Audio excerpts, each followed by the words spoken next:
네, 오늘 이제 업종으로 조선주를 한번 볼 텐데요. 조선주가 전반적으로 다 강합니다.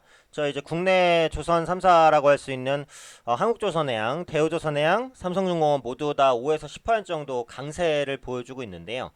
사실 이제 오늘 반등은 일단 기본적으로는 그 낙폭과대에 따른 저가 매수 유입이다. 네, 이렇게 볼 수 있을 것 같아요.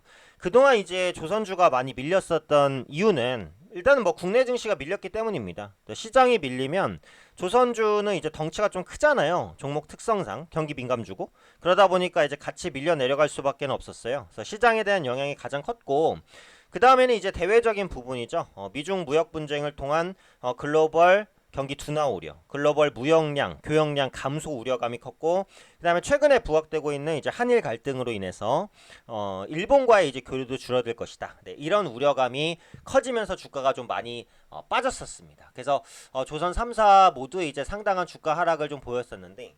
지금 이제 조선주 같은 경우 PBR적인 부분 0.6배예요. 그러니까 기본적으로 이론적으로는 어때요?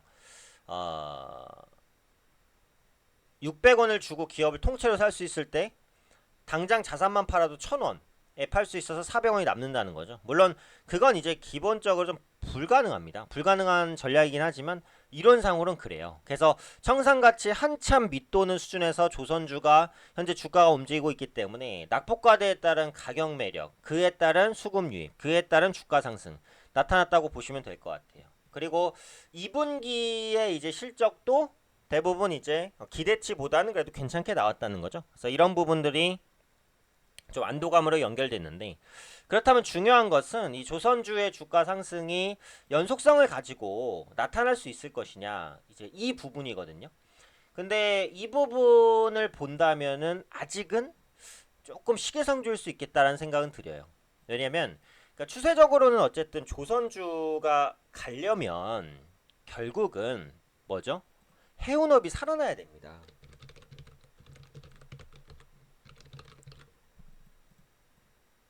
자, 지금 이제 조선사들이 수주를 하고 있는 것을 보시면은 보통 이제 어떤 선박이냐면요. 탱커선, LNG선, 그다음 뭐 FPSO 이런 것들인데 이게 다 뭐예요, 결국은? 이게 다 유조선 같은 개념인 거예요. 뭐 원유를 시추하거나 시추된 원유를 뭐 운송을 하거나 뭐 이런 에너지와 관련된 선이란 말이에요. 이런 게 굉장히 비쌉니다. 고부가치면서도 많은 기술력이 요구돼요. 근데 국내 조선업체는 이제 세계 인류 수준의 이제 기술력과 규모를 가지고 있기 때문에 이런 부분에 있어서의 수주를 받아나갈 수 있었어요. 최근에 이제 삼성중공업 대우조선해양 뭐 수주된 거 보시면은 탱커선, LNG선 이런 게 대부분이란 말이에요. 그래서 이런 것들로 근근히 지금 먹고 살고 있는 건데 먹고 산다는 표현도 좀 그렇죠. 근근히 이제 버텨나가고 있다라고 보셔야 되는데 결국은 조선주의 실적을 추세적으로 개선시키는 건 이런 특수선은 아니에요. 이런 특수선의 수주가 늘어나게 되면 부족한 실적을 메꿔줄 수는 있어도 그 실적이 연속성을 갖고 뻗쳐나갈 수 있냐면 그렇진 않아요. 결국은 해운업이 살아나서 일반 상선, 컨테이너선이나 벌크선 같은 게 수주가 살아나야 됩니다. 근데 지금 컨테이너선이나 벌크선은 수주가 완전히 죽었어요. 왜냐하면 글로벌 교역량이 줄어드니까. 컨테이너선이라는 것은 말 그대로 이제 컨테이너 박스 아시죠? 컨테이너 박스로 이제 그 물건들을 배에 실어서 나르는 그 배를 말하고요. 벌크선이라는 것은 이제 배에다가 그냥 화물, 뭐 석탄이 됐든 뭐 무슨 뭐 철강이 됐든 이런 것들을 그냥 막 쌓아요. 그냥 이렇게 막 쌓아갖고 그 운송하는 걸 벌크선이라고 합니다. 근데 이 두 가지는 결국은 뭐예요? 컨테이너에 뭘 싣겠어요? 뭔가 물건을 싣겠죠. 벌크선에는 뭘 실어요? 원자재를 실는단 말이에요. 그럼 이런 교역이 많아져야지 컨테이너선도 만들고 벌크선도 만들 거 아니에요. 그렇죠? 이 교역이 많아진다는 건 뭐예요? 해운업이 살아난다는 것이고 그것은 뭐예요? 곧 글로벌 무역량의 회복입니다. 근데 지금 보시면 글로벌 무역량이 올해 상반기 같은 경우에는요. 최근 10년 내 최저였어요. 이게 뭐예요? 경기 부진도 영향을 끼치고 있지만 고질적이라고 볼 수 있는 미중 무역 분쟁도 아직 해소가 안 되고 있잖아요. 지금 그쵸? 화웨이에 대한 제재를 한다 어쩐다 계속해서 뭐 미국 같은 경우 트럼프 대통령은 중국에 뭐예요? 그 우리 옥수수를 사라 이렇게 하고 있는데 중국에서는 빨리 이제 화해 제재나 빨리 풀어라 이러면서 서로 약속을 어겼다고 하면서 비난 공방을 계속해서 하고 있어요. 그러다 보니까 이게 글로벌적인 보호무역주의로 발전이 되고 결국은 글로벌 무역량을 위축시키고 있단 말이죠. 그럼 지금 시점에서는 결국 글로벌 물동량이 살아나서 해운업이 추세적으로 살아나는 모습이 나타나지 않는다면 컨테이너선이나 벌크선의 발주가 늘어나긴 어려워요. 그러면은 결국은 이런 특수선에 대한 수주만 의존을 해야 되는데 이걸로는 일부 실적 방어를 할 수 있겠지만 추세적인 실적 개선을 만들기에는 어떻다고요? 어렵다는 거예요. 어렵다는 거.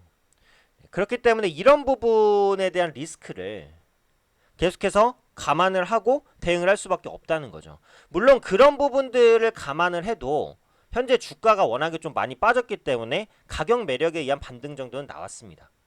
근데 아까도 말씀드렸다시피 조선주가 어떤 시기든 어떤 방식으로든 저가 매수가 들어오면서 추세적인 상승으로 연결이 되려고 한다면 앞서 말씀드린 대로 이 글로벌 무역량 회복, 해운업 개선, 컨테이너선, 벌크선, 수주 회복 이런 부분들이 나타나야 되고 궁극적으로는 미중 무역 분쟁의 완화가 필수적이다 라고 현재로서는 보는 거거든요.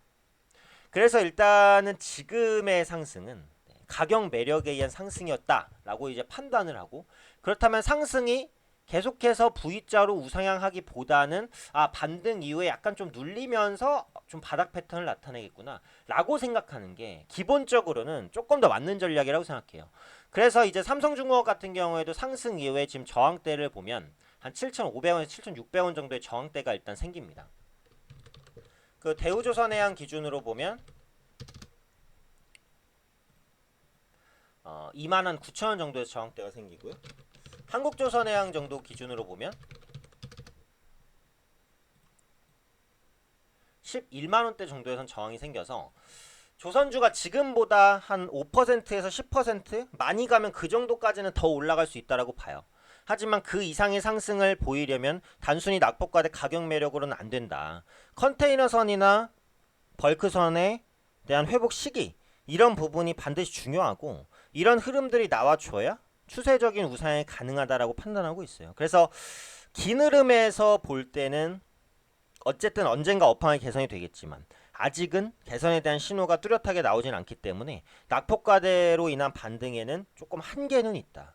조선주가 추세적인 상승으로 가기는 조금 어려운 시기고 다만 지금 가격 매력에 의한 저가 매수가 들어왔으니까 최대 한 5에서 10% 정도만 추가 상승 여력이 있다. 이 정도로 보시고 대응하시는 게 가장 조선주를 보는 맞는 전략이 아닐까라고 판단하고 있습니다.